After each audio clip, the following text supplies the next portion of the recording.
Hello, and welcome to this episode of the Diary of a Lawyer. And I'm just going to cover the European Union's deal with Tunisia that is designed to address the so-called immigration issue. Now, there is concern that the deal will not insist on addressing human rights by the Tunisian regime.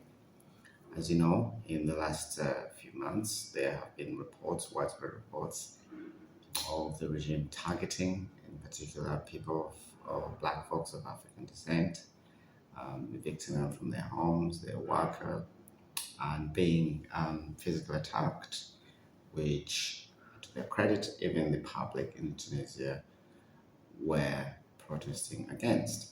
And so the concerns are that the EU is going to sign a deal without actually addressing the human rights issues by the Tunisian regime. And the observers say that the EU should not be allowed to sign off on a migration pact with Tunisia without intervening over human rights breaches and what they call a breakdown in its democracy, quote unquote. The and the European Parliament has mooted that view. So the French MEP, Moni Setouri, said it was not right for Tunisia to be given a billion of euros on a silver plate, and that should not happen, outlining the European Parliament's role as a co-legislator in the European Union. The European Commission is working on the fine detail of the deal agreed with Tunisia a month ago when the Commissioner Chief Ursula von der Leyen, Italian Prime Minister Giorgia Meloni, and the Dutch Prime Minister Mark Rutte flew to Tunis to announce it was ready to provide more than 1 billion in aid to support the collapsing economy and deal with the migration crisis. Now, the deal is expected to provide a framework to allow Italy and other EU countries that wish to return people to the country, according to The Guardian. The Guardian also reports that at a press conference on the issue in Strasbourg, MPs criticized the regime of the Tunisian President Kais Saied. They say that the European Union cannot be part of or complicit in the breakdown of the Tunisian democracy by President Saied.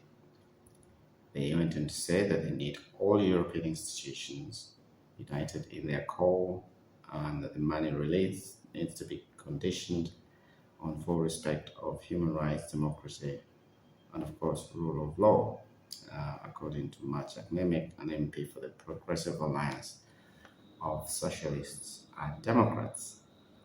Now, the European Commission said it had previously condemned the dismissal of judges, and the country's record on human rights was very much part of the talks with Tunisia. But the German MP Michael Kachler, who served on the European Parliament's Foreign Affairs Committee and is a standing rapporteur on Tunisian matters, criticized the Commission for not being more forthright in the past year about Tunisia. He said that it's high time for us to become more active than we have seen on the Commission or executive side. He went on to say that the criticism comes amidst reports of at least 500 people from sub-Saharan Africa being transferred back to Tunisia after being pushed into a dangerous no man's land on the Libyan border and trapped for a week there without access to necessities. Aid agencies say the group was driven out this month amid a rise in anti-immigrant and racism fueled tensions linked to a killing in the Tunisian port of city of Sfax, a hub for traffickers organizing risky and sometimes deadly boat journeys across the Mediterranean Sea to Italy. At the same time, the European Commissioner for Home Affairs Yves Johnson told MEPs that migration from eastern Libya had gone up to 600% this year. And so there is sort of a brief summary of the new potential new deal between the EU and the Tunisian regime, which has had reports of alleged violations of human rights. The European Parliament is intervening, saying that it should not be given on a silver plate almost $1 billion, euros, without conditions on human rights. And so there we shall leave it on this diary of a lawyer. Again, we shall be watching developments and we shall speak again. Thank you. Thanks for listening.